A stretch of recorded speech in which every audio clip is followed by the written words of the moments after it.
24 तास वर्दळ असणाऱ्या एसटी स्टँड ते सिव्हिल रस्त्यावर आज सकाळी महाविद्यालयात दुचाकीवरून निघालेल्या तरुणीला भरधाव एसटीने चिरडले. तिच्या डोक्यावरून एसटीचे चाक गेले आणि जागीच मृत्यू झाला. शर्वरी राजकुमार कुलकर्णी, वय 21 वर्ष असे तिचे नाव आहे. सकाळी 11च्या सुमारास जय मातृभूमी व्यायाम मंडळानजीक हा अपघात झाला. पोलिसांनी एसटी चालक नितीन श्रीरंग शिंदे यांच्यावर गुन्हा दाखल केला आहे. 3 दिवसांत सलग झालेल्या अपघातात चौघांचा मृत्यू झाला. त्यामुळे नागरिकांमध्ये संतापाची लाट उसळली होती. रस्त्याच्या दोन्ही बाजूने नागरिकांची मोठी गर्दी झाली होती. पोलिसांकडून आणि घटनास्थळावरून मिळालेली माहिती अशी की शर्वरी कुलकर्णी ही तरुणी शहरातील एका महाविद्यालयात शिकत होती. आज नेहमीप्रमाणे सकाळच्या सुमारास ती दुचाकीवरून घरातून निघाली होती. बसस्थानकाकडून डॉक्टर बाबासाहेब आंबेडकर रस्त्याने शासकीय रुग्णालय चौकाच्या दिशेने येत होती.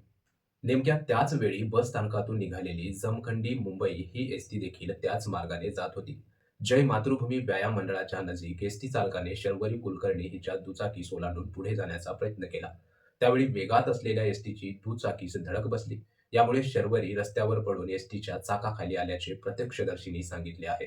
दरम्यान रस्त्यावरून जाणाऱ्या नागरिकांनी आरडाओरडा केल्याने काही अंतरावर जाऊन एसटी चालकाने एसटी थांबवली आणि घटनास्थळावरून पळ काढला. दरम्यान नागरिकांनी तातडीने पोलीस ठाण्यात अपघाताची माहिती दिली. क्षणात पोलीस घटनास्थळी आले आणि परिस्थिती नियंत्रणात आणली. स्पेशल रेस्क्यू फोर्सच्या मदतीने पोलिसांनी मृतदेह शासकीय रुग्णालयास आणला. अपघात झाल्याचे समजताच रस्त्यावर बघ्यांनी गर्दी केली होती. परिणामी वाहतूक विस्कळीत झाली होती. 2 तास वाहतूक ठप्प होती.